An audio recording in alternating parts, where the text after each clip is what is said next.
Professor Dr. Sami Arian, welcome in this meeting, and thank you for having you here as a special guest in the Asia Middle East Forum. So, actually, the main question, if the Palestinian cause had witnessed the struggle for more than 70 years, how could be a new vision towards the struggle of Palestine? Thank you. Thank you very much for your generous introduction, and thank you for this invitation by Asia Middle East Forum, and thank you, Dr. Balawi, also for inviting me. My talk today would be divided in two parts. The first part basically is the background regarding the struggle. In other words, I'd like to answer the question, how did we get here? And then the second part, we'll talk about where we go from here, about the vision or the future. For centuries, the world witnessed two Jewish communities. One Jewish community lived under the word of Islam or what were called Jews of Islam, as Bernard Lewis and Ismail Farouqi once called them, and the Jews of Christendom. That is those who lived in the Christian West and Russia. Ever since the Constitution of Medina in the first year of the Islamic calendar, Jewish communities and tribes in Arabia were recognized as intrinsic part of the Ummah or the community. For centuries thereafter, Jews lived in peace and security with Muslims and other faith communities throughout the Arab and Muslim world, creating what the Jewish encyclopedia would call the Jewish Golden Age. We talk about Jewish philosophy, culture, scholarship, and science.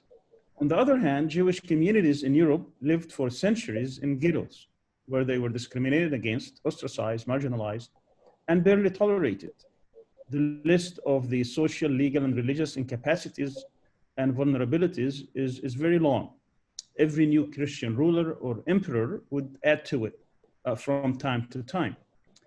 The prohibitions and restrictions imposed in these Jewish communities in Europe were enormous and increased over time.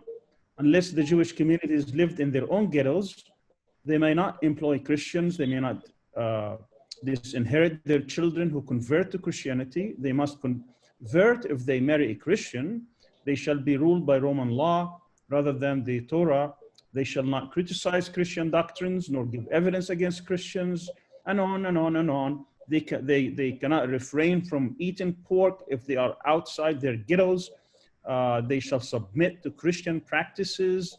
They can be punished if they work on Sundays and so on. But the modern history of Europe or Western Jews is certainly intertwined with modern European history.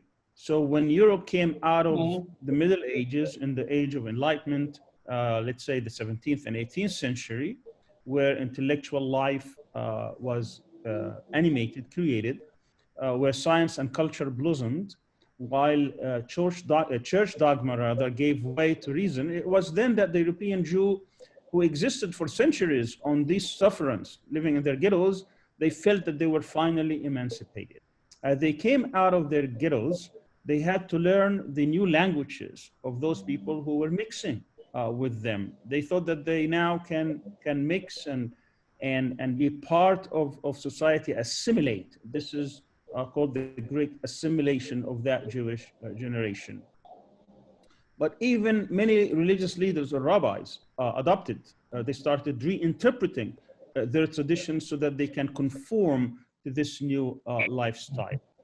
But even after the French Revolution and after the secularization of the assimilated Jew, they had to endure hatred and suspicion. And this was noticed or observed particularly by the founder of modern political Zionism, Theodor Herzl, when he witnessed firsthand as a journalist when he covered the Alfred Dreyfus affair or trial in Paris in 1894 towards the end of the 19th century. And from that moment, he felt, this was, by the way, a soldier who was accused of treason by the French because of his faith, and he was certainly railroaded, and he was tried and convicted without much evidence because he was a Jew, and that prompted Herzl to start the Zionist movement. And despite the Enlightenment of Europe, they could not assimilate, or they could not fathom the Jewish community, and that came with this notion of anti-Semitism, and of course that was in addition to the pogroms that were taking place on the other side of Europe, in Russia particularly. So this is the essence of the Jewish. It was a Jewish problem in Europe, suffered or promulgated by racist Europe. And they thought in the age of imperialism and colonialism that one of the ways to get rid of their Jewish problem, but also to further their colonialist goals, was to create a state, but particularly after the emergence of the Zionist movement, the modern Zionist movement in Europe, and they found common ground. They would aid it, they would support it, they will adopt its program by creating a Jewish homeland in Palestine at the expense of the indigenous population, who were, Palestine was not empty. It was already, it already had its own population, indigenous populations, the Palestinians. And of course, we're talking about towards the end of the Ottoman Empire, towards the beginning of the 20th century, and colonial Europe wanted to dismantle the Ottoman Empire and to fragment its different countries. Well, it was really provinces, particularly the Arab provinces, and we know all about the Sykes-Picot Accord, where France and originally was France, Russia, and England, but of course Britain and France, after the Russian Revolution, they did it in 1916. 1917 was the Russian Revolution. At any rate, and part of that was the Balfour Declaration, when Britain particularly gave that particular declaration to establish a modern Jewish state in the heart of the Arab world, in the heart of the Ottoman Empire in Palestine. So that is the background where it shows that the original problem was not something internal strife. What we're talking about here is racist Europe could not fathom its own Jewish communities, and it found in its colonialist pursuit common ground with the Zionist movement that wanted to go and colonize and settle in Palestine by bringing as many Jews in the world to the land of Palestine. And that was at the time where, geopolitically speaking, the Ottoman Empire was on its decline. And there was, in the aftermath of World War I, the dismantlement of the Ottoman Empire and the fragmentation of the Arab world, and the implantation under the British mandate in Palestine, Jewish communities, illegal immigration, in order to give them the opportunity to establish such a state. What happened afterwards is that, and I'm not here trying to give you the whole history, I'm just trying to get you the high points of how we got here, is that the Palestinian people did not obviously agree to this program. It was despite of them under occupation by the British from 1918 to 1948, which is the British mandate, 30 years, by which time massive Jewish immigration came to Palestine. I want to note here that towards the end of the 19th century, the number of Jews in Palestine were hardly 2.5%. And then that number kept rising to about 20% in the 1920s, and they reached about 33%, about 1/3 of the people who lived in Palestine, in historical Palestine, by the time of 1948, in the aftermath of World War II, when the Jewish communities were strengthened and they had their own army and their own institutions. And of course, the idea at the time was to establish a state for Jews in the fulfillment of the Balfour Declaration. There were many historical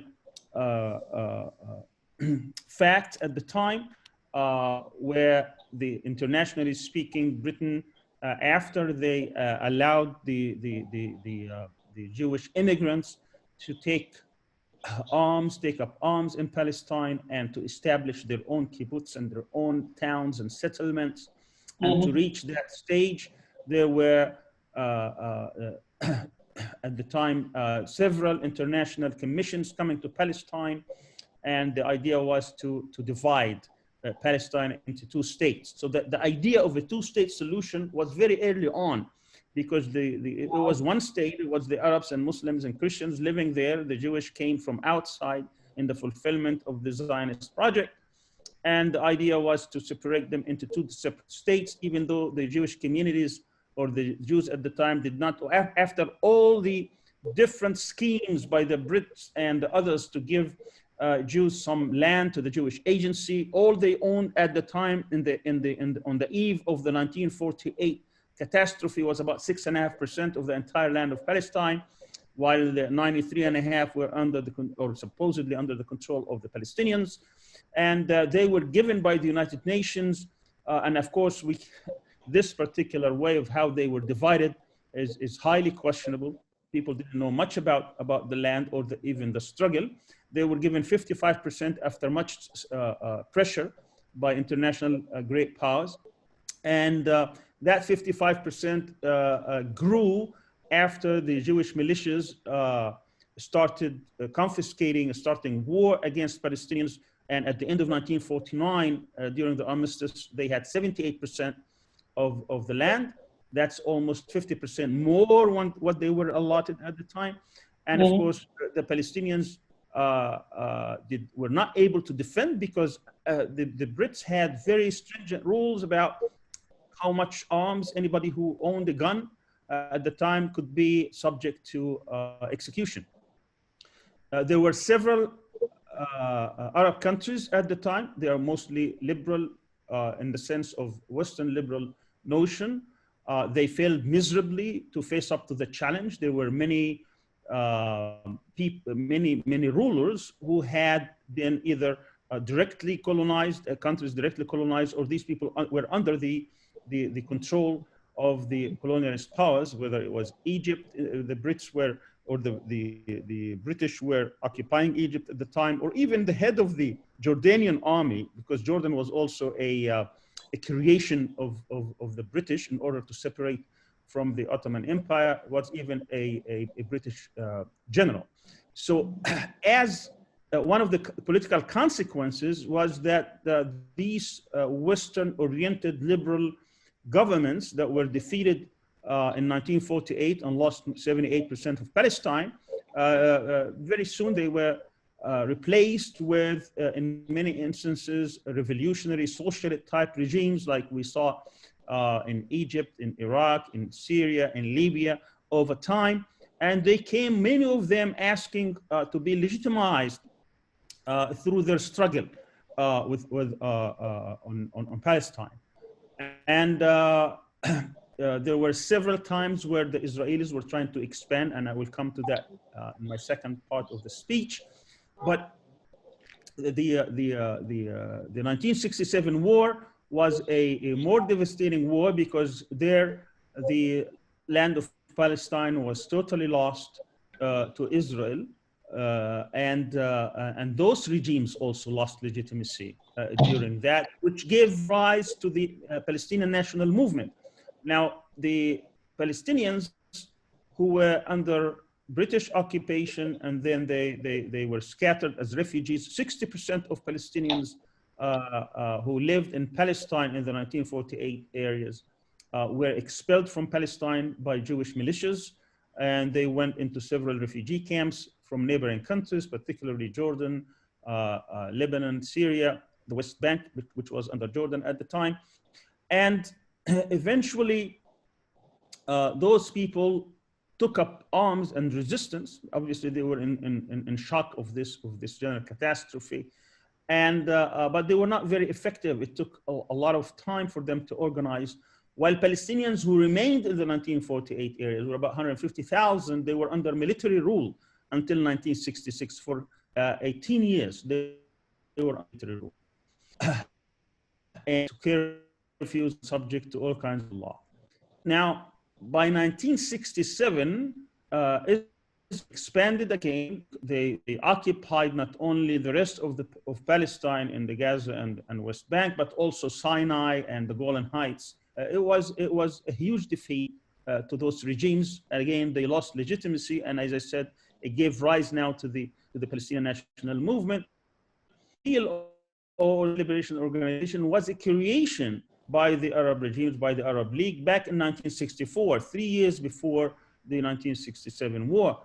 And the idea of the Palestinian Liberation Organization from the Arab regime's point of view was to give the Palestinians, basically to give up the struggle and give it to some Palestinians in which they could supposedly work on Palestine rather than give that particular task to the Arab regimes as it had been before it was created, but it was still controlled by pretty much the Arab regional system through the Arab League. But after the defeat, that gave rise to the Palestinian resistance movements, particularly Fatah and PLFP, the Popular Liberation for Palestine, and the Popular Front and the Democratic Front, and so on, and other secular groups. And they took over quickly the PLO, and it became more representative of the different resistance movements. And they kept, obviously, the pressure. It wasn't a strategic threat to Israel, but yet it kept the struggle alive. It kept the Palestinians now were more engaged directly in resistance, fighting against this settler colonialist state. And that kept on. And of course, Israel mobilized its different capacities through whether internationally or regionally in order to pressure the Palestinians. And within a few years, they were again kicked out of their front status in confronting Israel, whether in Jordan in 1970 or in Lebanon in 1982.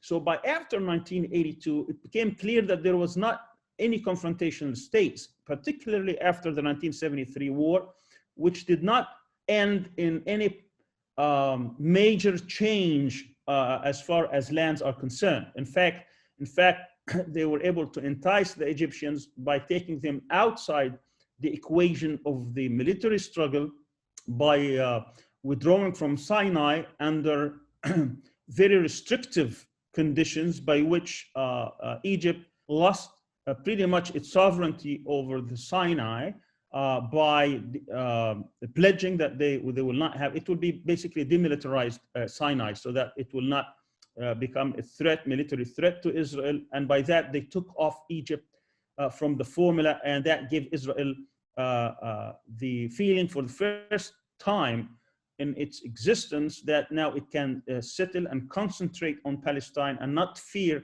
any existential or military threat from the largest Arab country, Egypt.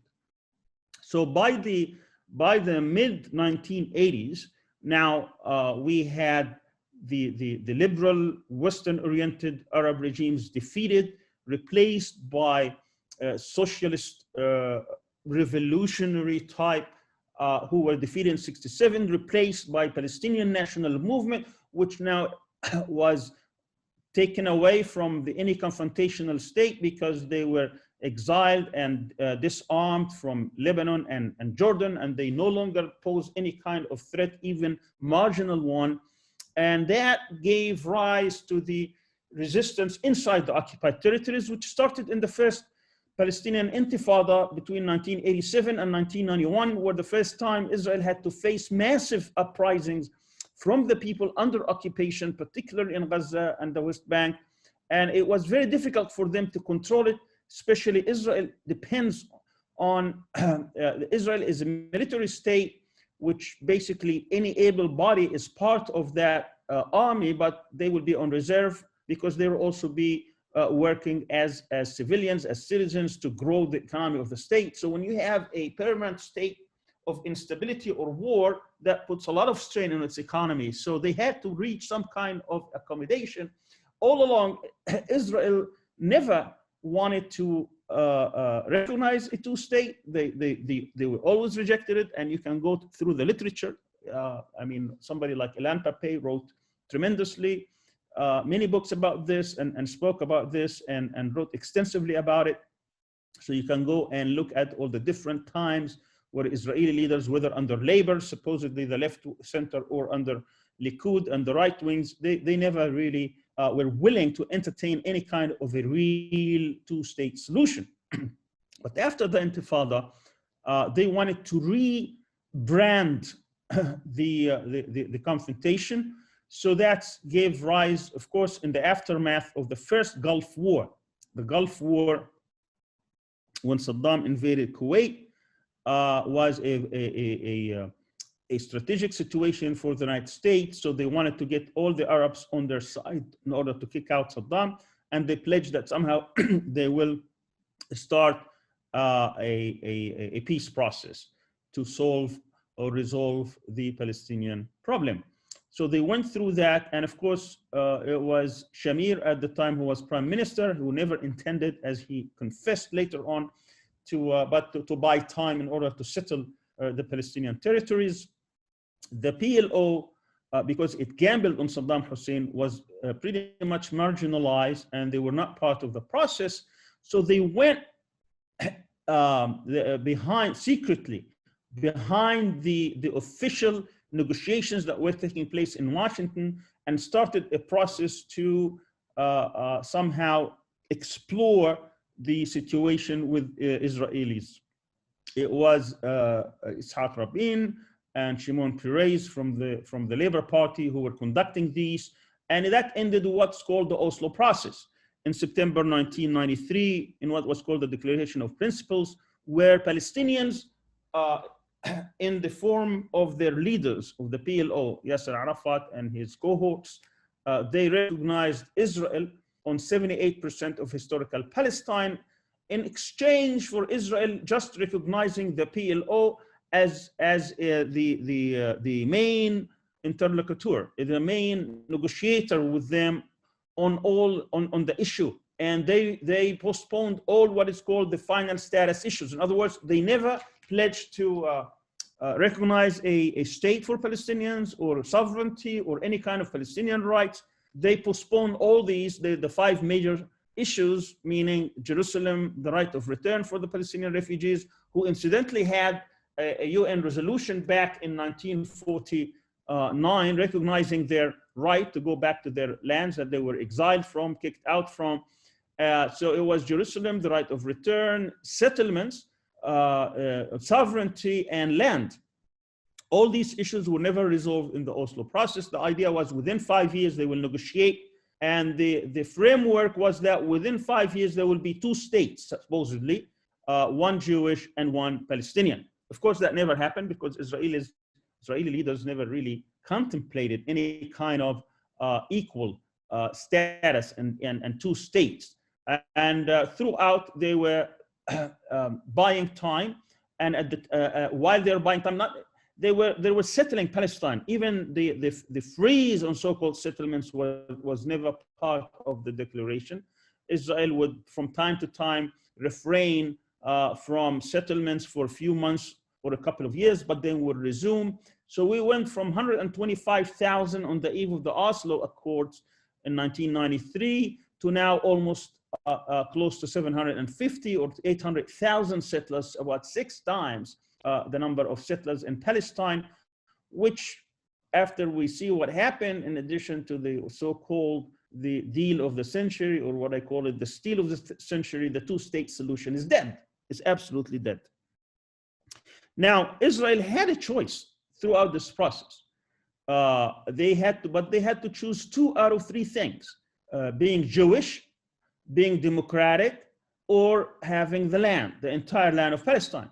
If they choose being Jewish and democratic, that would have been what is called the two-state solution. In other words, we're going to have the majority of people living in the 78% of the land being Jews. Obviously, 20% are Arabs who were left back in 1948. But we will have the majority as being Jewish. We will try to have a democratic society as they claim to have, which is obviously not true. And we can argue about that and give all the evidence why it is not democratic. And give up the lands of the 1967, and therefore Palestinians can have their own state, and that would be what is called the two-state solution. But they never opted for that. The settlement movement, the settlers, were started during labor, and they continued throughout the process of Oslo, whether it was ruled with labor or Likud, it didn't matter. It was always growing. And then they had the option of being a one-state solution, by which case you're gonna give up being Jewish, because obviously you have now more Palestinians actually in the historical land of Palestine reside today than Jewish communities. But you're gonna keep the land, and then you have the problem of one man, one vote, is that eventually Arabs could actually, and they do now, outnumber Jews, and that will severely restrict or even end the Zionist dream of having a Jewish state in Palestine, and they rejected that. So the only choice left is that you want to have the being Jewish and being and having all the land, which ends up with being an apartheid regime, which many countries around the world are horrified that they have to defend and support an apartheid regime. But that's basically what they do. But the fourth one, of course, is what they're trying to convince the world of having, and that is to have to being Jewish, democratic, and having the land by arguing that the Palestinians will have their own cantons, their own Bantustans. We're going to go back to the South Africa notion of Zululand, you know, where Palestinians can rule and make sure that they will get rid of their garbage and take care of their policing within their own communities, but nothing substantial. The problem, of course, on the Palestinian side is that their Palestinian leadership since 1993, particularly after the ascendance of Mahmoud Abbas to become the president of the Palestinian Authority, have gambled. They put all their cards on this process that somehow they're going to end up with a two-state solution, and they failed miserably. So that's where we are right now. We are at the point where the Palestinians have lost in terms of their dependence on the international community or on the United States to deliver a two-state solution. We have seen in the so-called deal of the century, the contours by which the United States have been pushing and adopting basically the Zionist narrative. So on one hand, they said that Jerusalem is the capital of the state of Israel, eternal capital of the state of Israel. So that was taken off the negotiating table. Then they said there are no right of return because there are only a few thousand refugees. We don't need UNRWA, you know, the agency that has been taking care of the Palestinian refugees, many millions of them around the world since 1951. We're not going to support it anymore. Was quarter of its budget was coming from the United States. So there are no Palestinian refugees to talk about. In terms of settlements, we're going to recognize all the settlement activities that have taken place since Israel occupied 1967 Palestinian territories. That means about 30 to 40% of Palestinian land they will occupy and they will settle and they will actually recognize. And Israel could annex, and that's basically the whole thing about the annexation of Palestine, including even the Jordan Valley for security or strategic reasons. So that did away with any kind of borders, and of course there is no sovereignty because whatever formation of Palestine is not really a state. You can call it an empire if you like, the Palestinian Empire, but it really doesn't have any notion because the first condition of any political entity is sovereignty, and the Palestinians will have no sovereignty. They cannot control the borders. They cannot have sovereignty over their airspace or their territorial waters or any kind of even land except those that Israel is willing to give, which is basically a few cities here and there, about 7 or 8 cities and few villages, and they will be connected through tunnels and bridges and roads and so on and so forth. So all final status issues have been negotiated between the Israelis and the Americans have adopted all the Israeli notion. Even those who are on the right of Netanyahu reject even the deal of the century, arguing that Palestinians should get nothing, and therefore they even do not recognize this, because it could actually potentially bring Palestinians to demand certain rights, and they don't want that to take place. But that's, so the two-state solution is gone. The one-state solution also is unworkable, because let's assume for a moment that somehow the Israelis will come to their senses and think, we don't want to be an apartheid after much pressure, so we would like to stay there as a state, and we're going to give every Palestinian in the historical land of Palestine an equal right. So that means you have about as of today, 6.7, 6.8 million Palestinians and 6.5 or 6.6 million Jews. They will have the same right. What about the 7 million who are outside? Why would they be prevented from going back? That is not justice.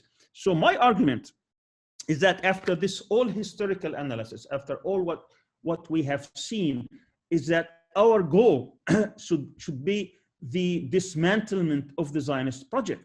And by that dismantlement, I mean the whole dismantlement of its institutions and of its instruments, and that this whole project is anathema to not only to justice and the Palestinians, but to the whole region.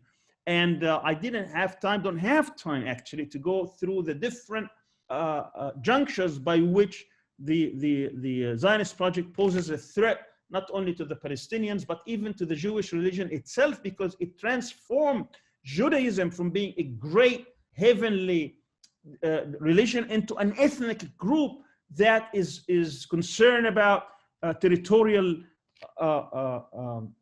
monopoly and colonization and settlement. Zionism is a settler colonialist state that wants to get rid of its the Palestinians, the indigenous people, and replace them with other people. And that should not be allowed, and that should not be celebrated in any way, shape, or form. Now, what should be our project? Our project, frankly, as I said, once we define the conflict the way it is, the way it has been, the way it started, there will be several consequences. The first is that these are the principles by which we have to adhere to as we try to bring a new vision to the struggle or to the problem of the Middle East today. First, that the Palestinian people should have, we should restore the rights of the Palestinian people in its entirety, whether they are inside or outside. The Zionist project is based on the annihilation of the other party, is that they want to get rid of the Palestinian, which is the body of the crime, from the occupied territories. They want to they would like to get rid of them. That happened in 1948. They were successful, even though they couldn't get rid of everybody. Today, the 20% Palestinians, but that is the aim. And we can go over all the leaders and the literature, the Zionist literature. There is plenty of evidence to show that we cannot restore these rights unless that project is totally dismantled. The second principle is that this struggle is much larger than the Palestinian people. The Palestinian people, even though they have been the vanguard, as the head of the people who have been fighting and resisting, and by their own presence on Palestine have been able to preserve this conflict. They haven't been able, Zionism has not triumphed simply because the Palestinians are still there in large numbers, because we are not going to repeat the mistake. You know, our grandparents who fought, but they were under colonialist Britain, they were forced to get out of Palestine, thinking that somehow they will come back in a few weeks or a few months. That mistake will not be repeated. The Palestinians are there to stay. And today they number, as I said, more than the Jews inside historical Palestine. So if it wasn't for the Palestinian steadfastness and resistance, we would not be talking today about the eventual dismantlement, as I presented, of the state, because that problem would have been solved a long time ago. But that's not the case. But still, Israel has been maintained through many sources of power, which I will talk about shortly. and it is much more than the capacity of the Palestinian people to fight it. So we have to realize that, you know, despite all the sacrifices and the steadfastness and the resistance of the Palestinian people, it is not enough to overcome this problem and dismantle the state. That means that we have to think about something beyond the capacity of the Palestinians. Thirdly, the Zionist project was trying, as I said earlier, to resolve or solve the Jewish problem in Europe.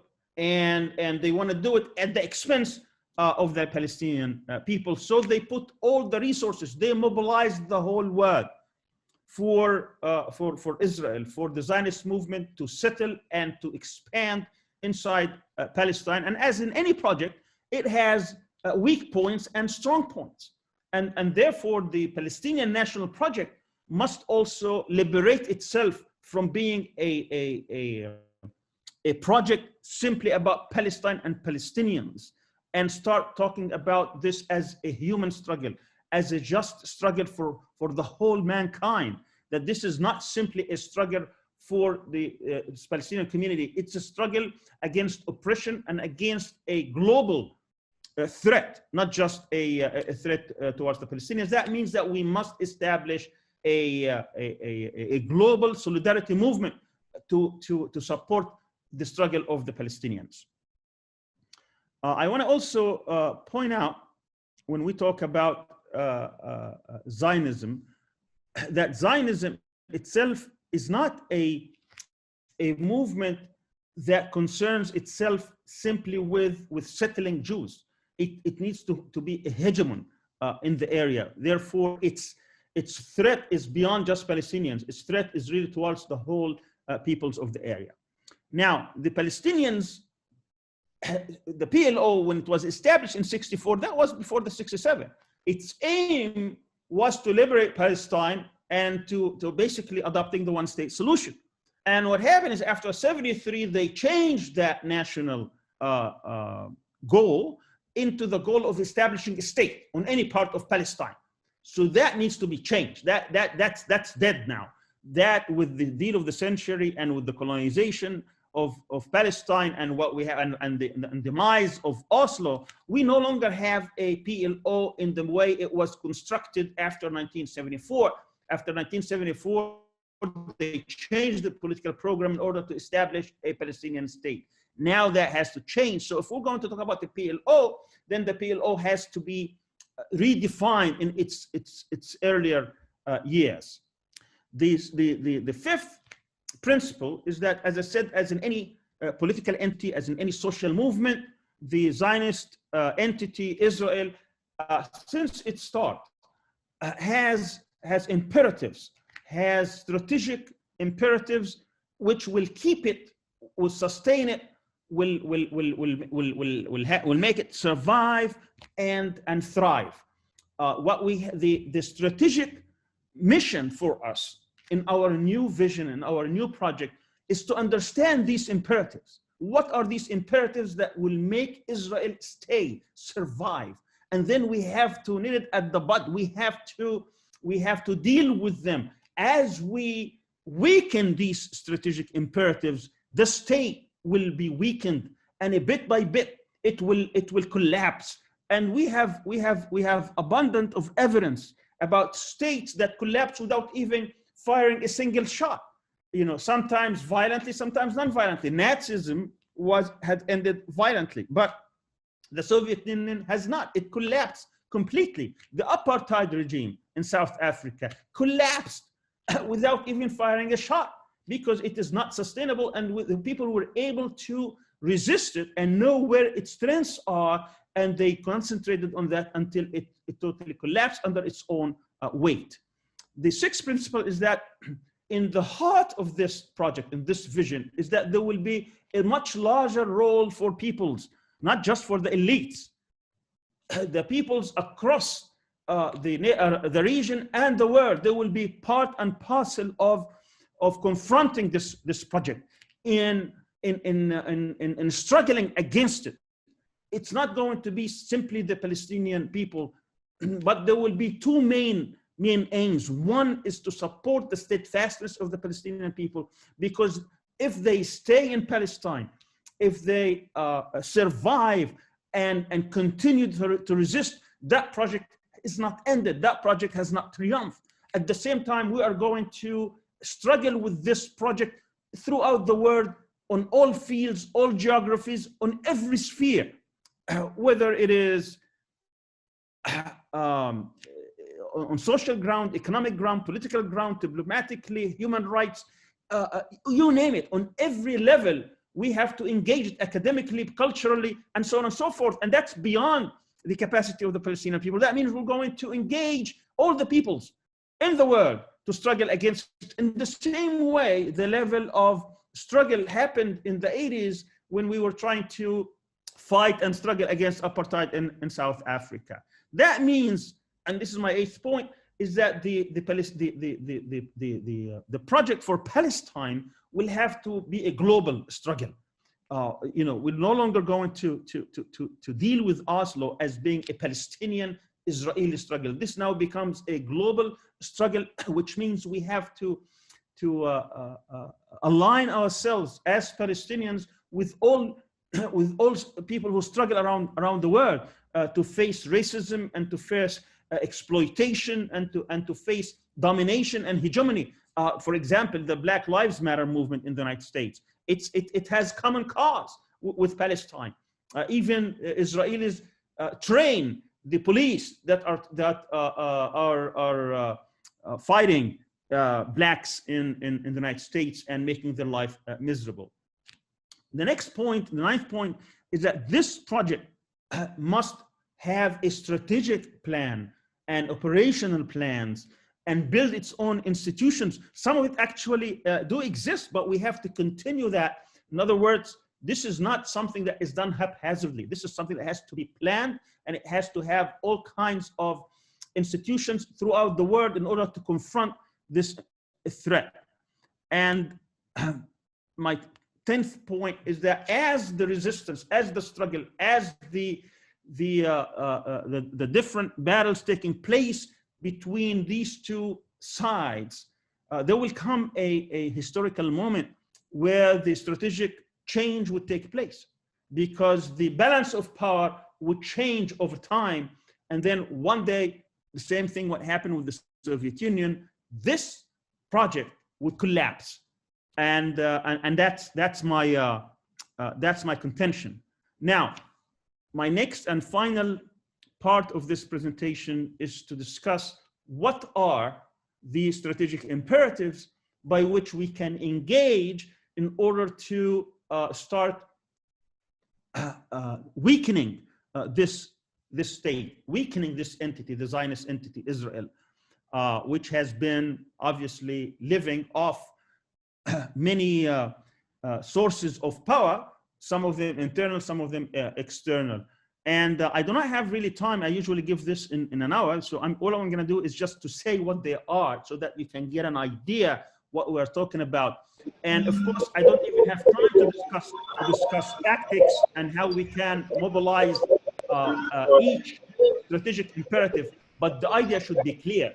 Each strategic imperative provides a source of strength to the Zionist entity, and the idea is to weaken it by fighting it. Now, all these 12 strategic imperatives cannot be done simply by people or by the Palestinians, as you would see. Some of them will have to be dealt with at the level of governments and states. Some will have to be dealt with at the level of institutions and possibly corporations and NGOs. Some of them could be dealt with at the level of individuals. So it's mixed with all these things. So these are the 12 that I will go over very quickly, the 12 imperatives that sustain the Israeli entity. And the idea, of course, is that we need to deal with them. The first one, what I call exclusivism. In this imperative, Zionism calls for the ingathering of all or most Jews around the world in this historic land of Palestine. Hello? Can you hear me? Did I lose you? We are with you, doctor. Please Oh, proceed. okay. I don't know. I got a message saying that I got a message saying that I have been logged out, so that's why I got worried. Okay. So the first is exclusivism, and of course that failed already because the idea was to empty the state and have all the Jews. And today we can say that that's not the case. The second one is exclusion. Exclusivism meaning all Jews there. Exclusivism, exclusion is the idea that there will be no Palestinians left in Palestine, the banishment of all or as many Palestinians from the historic land of Palestine. And as I said, today we have over 6.7 million Palestinians versus maybe 6.5. The third strategic imperative is expansion and colonization, which is Israel's manifest destiny. And in this imperative, we can show the gradual expansion of the Zionist state by seizing as much land as they possibly can over the years. We can go over and trace this from the early times when they built their first kibbutz in Palestine until the day that they occupied not only the whole of Palestine, but the Sinai and the Golan Heights, and to expand further and further. And today we could see how that state also is contracting, and what they're trying to do is within the West Bank, trying to colonize and settle as much as possible. So that's one of their strategic imperatives. And the more they lose land, the more that strategic imperative obviously is defeated. So now they are in the contraction phase rather than in the expansion phase. The fourth one is the creating facts on the ground, what we call fait accompli. It's a geopolitical term that imposes a situation in reality as opposed to being an abstract. But in this imperative, the Zionist movement is used the strategy in order to control all the land of Palestine by creating facts on the ground. And what you want to do is to reverse that. The fifth imperative is to create a garrison state, a military state. And of course, we know that Israel spends per capita the most in the world, and how every able body up to age of 50 for male and 40 for female, they are part and parcel of the military. So that's how, and again, the idea is how we can reverse that. And I know for a fact that many Israelis today, they try to fight against even serving because of many reasons. Some of them material and some of them are ideological. The sixth imperative, strategic imperative, is to develop a military doctrine by using overwhelming forces to win against any and all enemies, and to maintain military technological edge over all its rivals. And the idea was they must win all wars, to fight on enemy territories, do not fight long wars, and so on and so forth. They had these doctrines, and we could see in the past decade or so, they have failed even to win wars against movements, let alone countries. You know, we saw that in 2006 against Hezbollah and against the Islamic resistance movement and other movements in Palestine between 2008 and 2014. The seventh strategic imperative is to maintain monopoly of nuclear weapons. And we can go through the history. And of course, that is something that has to be dealt with at the level of state. You know, they try to have monopoly over this so that they can frighten the people. And of course, it's very difficult to use nuclear weapon in that neighborhood because it's going to affect both. At the same, especially if Palestinians stay in Palestine.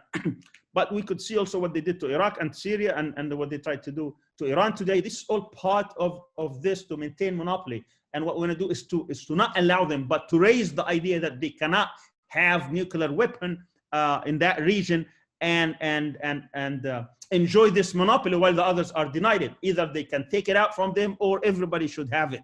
In other words, that could be a very dangerous word if that happens. But this issue has to be voiced. The eighth strategic imperative for the survival of the Zionist entity is that they have built the most efficient, sophisticated, and ruthless security agencies and apparatuses and intelligence operations that they need in order to control the Palestinians in the territories and eliminate the threats, the assassinations, and so on and so forth. So that also had to be confronted, because that cannot maintain. They have maybe, Ilan Pape estimates maybe 150,000 Israelis are in these agencies and try to control every aspect of Palestinians. And of course, that has also to be dealt with in order to weaken the state and confront it with its oppression and with its tyranny and with its brutal practices against the Palestinians. The ninth strategic imperative is for the Zionist state is that they have been trying to link tightly with an international, with one international power and benefactor, even if they have to serve as a client state. We saw this during the British Mandate with Britain, and then in the until the 1948 Nakba, and then with Russia, Czechoslovakia, and Germany in terms of the reparations in the 50s. Then with France in the late 50s, 60s, they get most of their weapons from there. And since 1973 with the United States. So this is a very important link for Zionism, is that they cannot live without a great power, being as a leech to a great power, that they are part of great power in order to get not only political coverage and diplomatic coverage and weapons and economy, but also to have this strategic protection. And that means that we have to look at some of these countries and have strong movements within the countries, and particularly today within the United States, because that is a very important battleground state when we are confronting the threat of the Zionist state. In the 10th strategic imperative is for the United States is to keep world Jewry, Jewish communities around the world, particularly in the United States and Europe, Zionist, with their unquestionable support for Israel. And I can see that has been weakened tremendously, particularly in the United States. I lived there for many years, and I can tell you what it was basically in the 70s and what it is today is night and day. So that also is a vulnerability for the Zionist movement, because pretty soon, many Jews around the world do not want to be attached to an apartheid state. So that imperative will be weakened tremendously, and that's a strong win and an important positive development in our struggle. The 11th strategic imperative is to keep the enemy divided and weak, and to fragment the Middle East and beyond.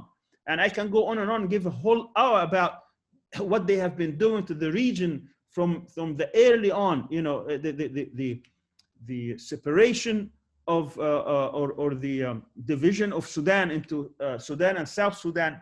Israel played a great role in doing this. What they're trying to do what they had tried in Lebanon when they allied themselves with certain people in order to separate Lebanon.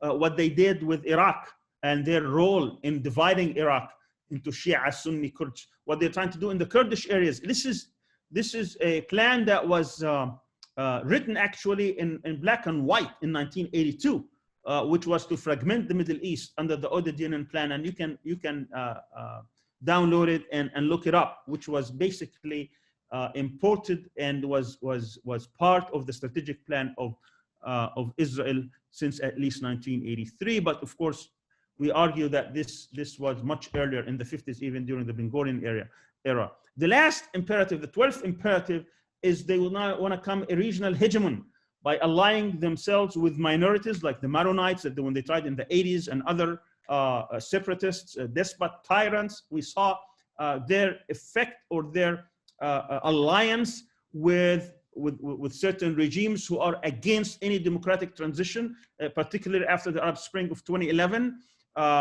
Israel is part and parcel of this alliance, that they want to deny the people their rights to self-determination, the right to freedom, the right to having democratic and representative governments.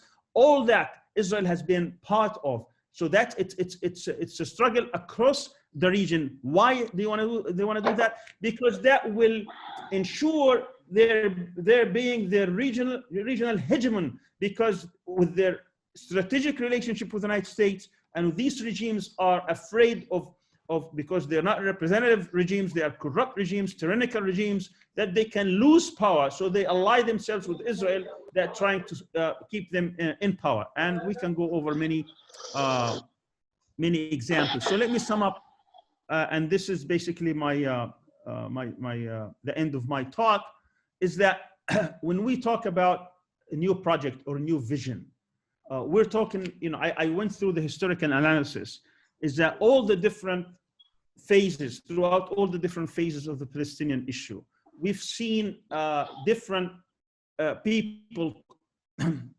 leading that struggle. But it came down to a struggle for either a two-state, one state, but none really to address the original threat, which that this is a movement that is foreign.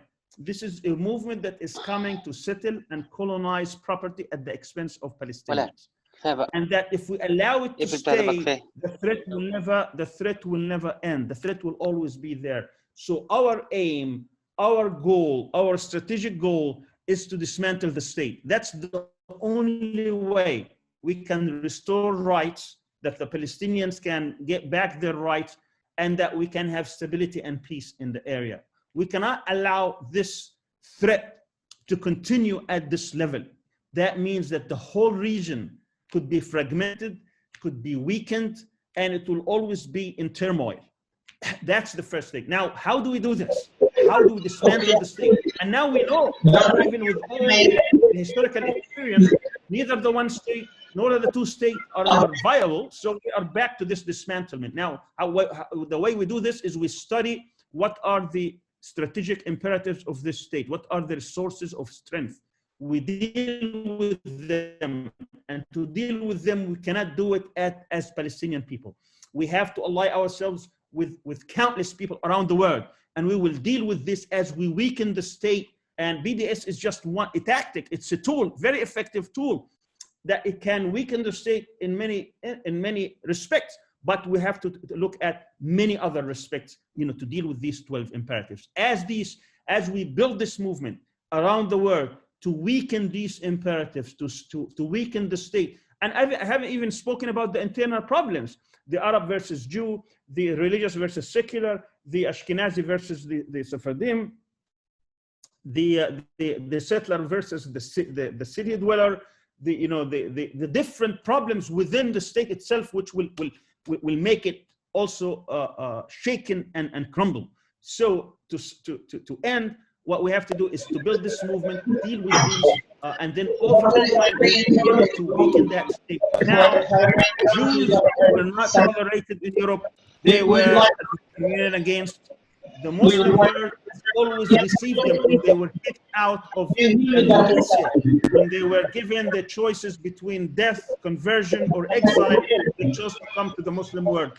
If Europe cannot take them, if Europe cannot have them, we will have them in the Muslim world, from Morocco to Indonesia, but not at the expense of the Palestinian people. They cannot stay in Palestine and colonize it and settle it at the expense of the Palestinian people. Palestinian rights have to be restored, and then they can live any part of the Muslim world, not just in Palestine. Thank you very much. Assalamu alaikum. Yeah, so we will start now to receive questions to you, Professor. If there's any question for Professor Sami regarding our topic and regarding our meeting towards the new vision of the struggle of Palestine. So we are now available to receive the questions. Any question? Thanks, Dr. Sami, for this fruitful introduction and for this presentation. But frankly, you give us like a pessimistic view that that we are like having a very difficult situation that we can't go through it, but still, what's like the alternative? Like in reading the reality now on the ground, the Palestinian factions, the resistant armed groups, and even the Palestinian Authority. Like, what's like the way out of this dilemma the Palestinians are facing now?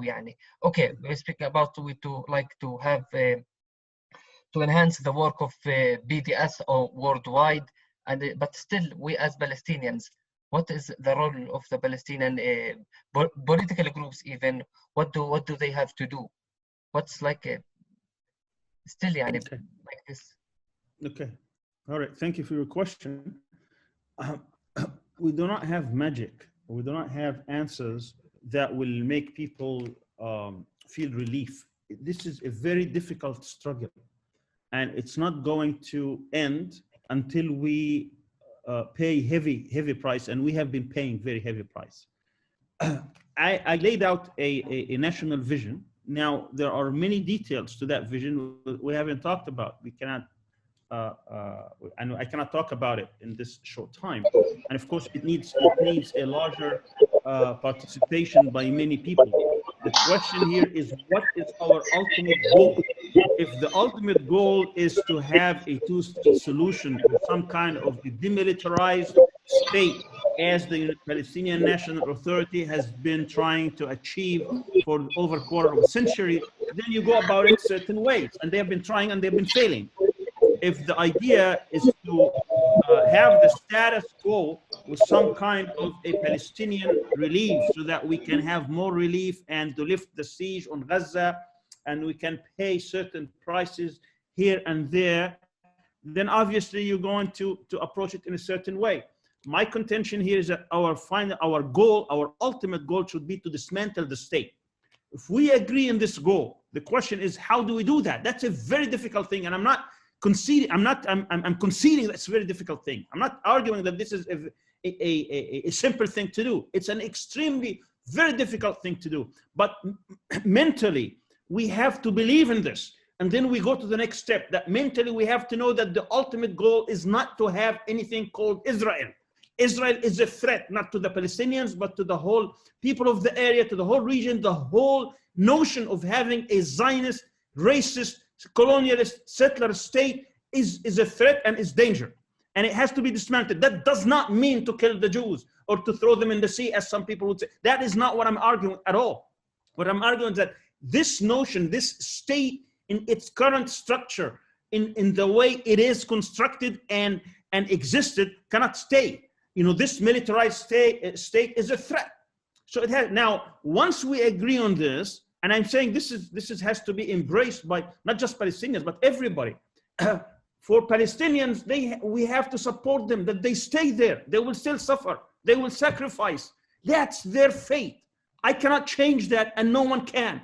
And if people think that somehow, if you oblige to the enemy, that your conditions will change, just look at Egyptians and Jordanians today. That's the same argument that was used back in 78, 79 during the Camp David, that Egypt, once they have peace with Israel, they will be transformed into paradise, that everybody, that their misery would end, that everybody would be lifted, that there will be no more poverty, no more suffering. And what's the situation today?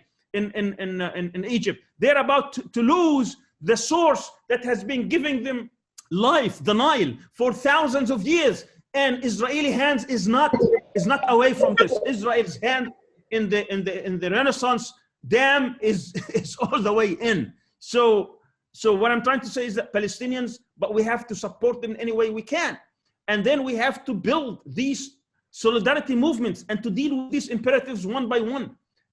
How to weaken the state, how to make that state not survive, how to kill it as a state, not as people. Because I don't want people to misunderstand what I'm trying to say here. We're talking about a racist Zionist state. That has to change. And in its place has to be a just system. And when we do that, that's what we have to do. We have not talked about specifics, because that's not what I can do today, in the short time. But how do we deal with the issue of exclusion and exclusivism? By making sure Palestinians are there, by making sure that Jews outside Palestine understand the nature of that regime so that they do not immigrate. So that some people can work on that. When we talk about being a military state, we're living in a military state. We need to work on those who provided with military arms and with all tools of oppression. When we talk about the survival of the state, BDS is a great movement that everybody can join and everybody can create and organize and mobilize the people against that. How we can make this state a pariah that no one can respect or deal with it on all levels. That's what I'm talking about. When talking about its security agencies, those who are brutalizing Palestinians, they need to be brought to trial. So all those who deal with the legal system around the world, we need to mobilize ourselves to bring these people to justice, whether this is in local jurisdictions or international jurisdictions. So we can mobilize this. So it's a struggle. Nothing can happen overnight. And of course, when we talk about this, the support of the Palestinian people, the steadfastness of the Palestinian people, we need to be united because they exploit us being divided. They want to have Ramallah and Gaza always separated because they can deal with us differently. They want to have the people of Jerusalem, people of the West Bank, people of Gaza, people of 1948, people of the diaspora. We need to unite them with the Palestinian people because that's part of our struggle so that we can have all united front to confront this threat. Okay, Dr. Prof. I will take over from here. Brother Muhammad Mansour had an urgent work, so he has to go. So finally, I think we have to have 2 more questions, if there are any, and then inshallah we will conclude.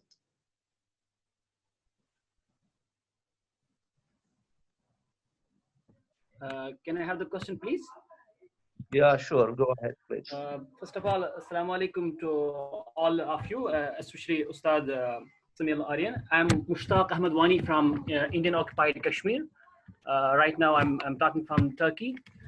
So many things to say, but just a short. I would like to salute all the people of Palestine who are struggling for against the apartheid style state. But Ustad, I would like to divert your attention to the fact that how far do Palestinians recognize the urgency of understanding the impact of Indian-Israel relationship, whether it is strategic, whether it is military, whether it is other aspects. Because we know from the August 5th last year 2019, Indian state has actually started the same settler colonial procedure in Kashmir, scrapping the Article 370 and 35A, and then many more laws have been actually passed in Kashmir, where not only the space is being made for the Indians to settle there, but also the special state is given to people, like special houses are being made for the Indian military. Apart from that, they are passing laws so that the wine houses would be set up, the shops would be set up so that the youth will get engaged in all these activities, so that they don't they will not be interested in this struggle. So Ustad, my question is that first is how far do Palestinians recognize this the impact of the situation between India and Israel? We call Hanud and Yehud, and also why, Ustad, how far can we bridge this solidarity network between Palestinians and Kashmiris? We have been talking this thing before when we met, but how far do you think that we have this opportunity right now? Thank you so much for your.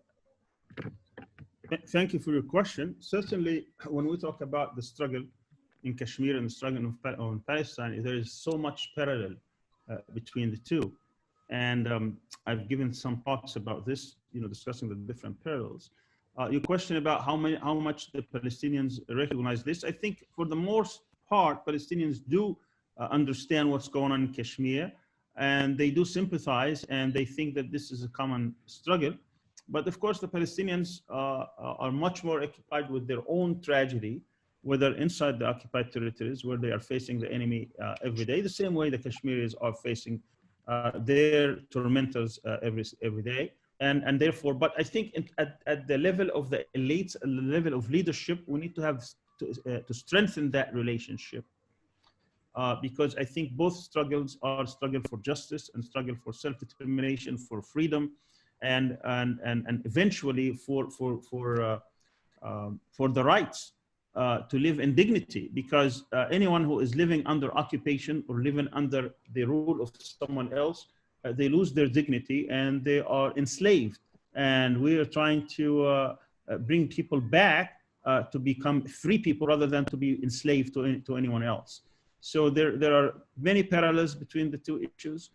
Palestine is probably more widely known around the world because of its special status. But I think Kashmir is right there behind it because many people also recognize the injustice that has taken place now for over 50 years on the people of Kashmir. And I take me back to the times of the Intifada of 87. I think the Kashmiri people saw what the Palestinians did there, and they had their own Intifada actually a few months after that in 88. And I think it's been raging ever since. And I believe also that that both struggles have many parallels with each other, but we also see that how their tormentors also are cooperating and learning from each other. And what's happening in Kashmir last year was basically a copycat of what the Israelis have been doing for the past decades, and trying to settle and colonize and have these laws to change the situation on the ground, creating facts on the ground, the same imperatives that I was talking about. And we need to reverse that. So I think the people in Kashmir, they need also their own strategic vision to put together how they're going to liberate themselves from the yoke of tyranny and colonizations and settlement. Yeah, we have to move to the last question, because usually our lecture is about 1 hour, so we have already exceeded that. Let's have the last question and conclude. Any questions? Okay. So Ibrahim is speaking, but you have to unmute the microphone. May I have a question? Yes, brother. Can you hear me? Brother, can you hear me? Yes. Yes, brother. We have a room only for one question. So Yes, can I speak? I'm from London, Dr. Kamrul Hassan. Yeah, go ahead, please. Okay, thank you. Thank you for inviting me, Dr. Makram. I met him in Delhi, and thank you for very nice presentation about this issue.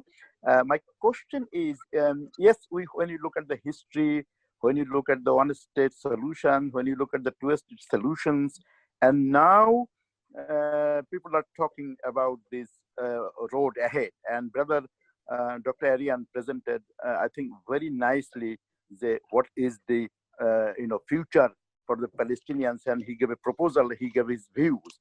But I think one thing we need to clarify a little bit, which he tried, and probably the next presentation, we need to actually explain this. If we agreed these goals, yes, for these brothers apart, for example, the Palestinians brother inside Israel, Palestinian brothers globally, Palestinian brothers in refugee in Jordan, Syria, and Gaza, and definitely West Bank, the United Front, and the global, Jewish issues.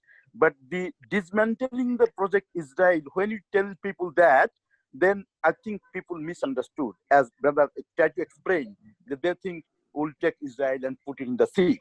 So the way he was explaining, I think that is the correct way to actually talk it out, frame it out, what we mean, if the goal is yes.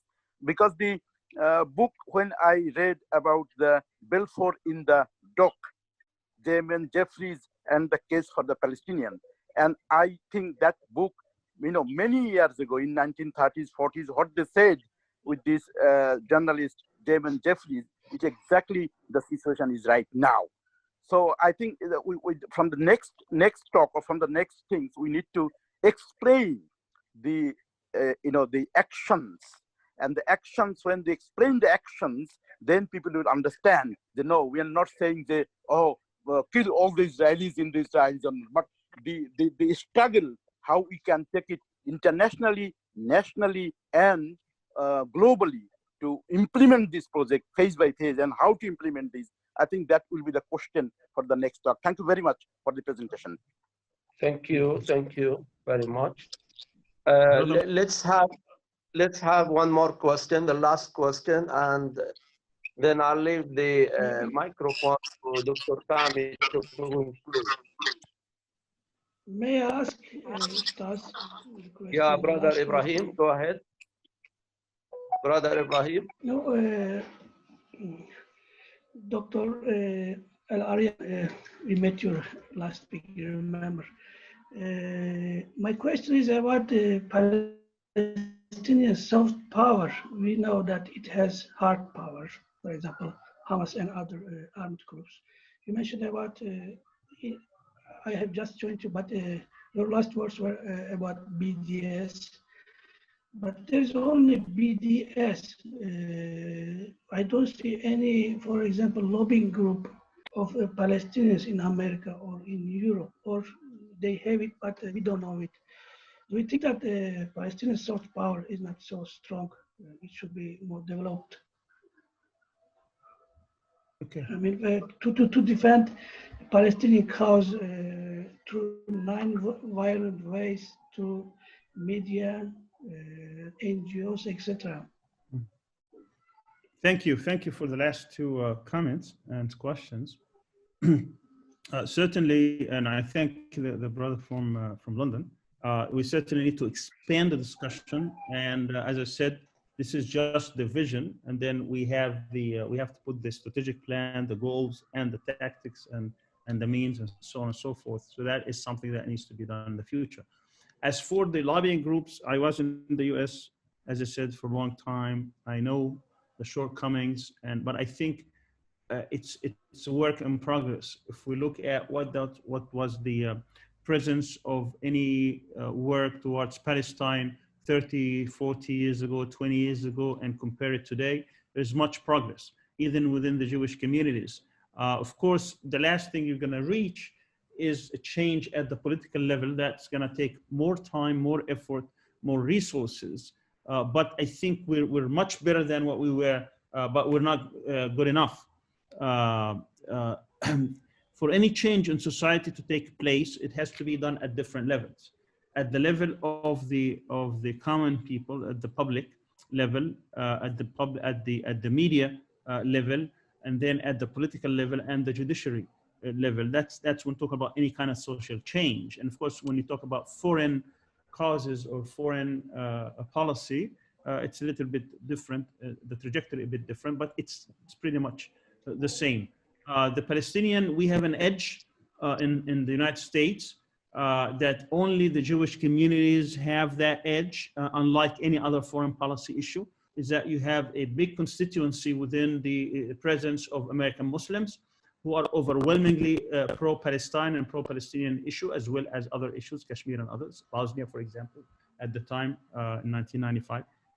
So we have tremendous ability to mobilize these resources, but they haven't been mobilized for many reasons. This is not the time to discuss them, but certainly we have a lot to do. And I think eventually, if we build the movement correctly, as I said, this is not a movement for Palestinians, it's a movement for Palestine. And that's a huge difference. I'm not trying to organize simply 13 million Palestinians around the world.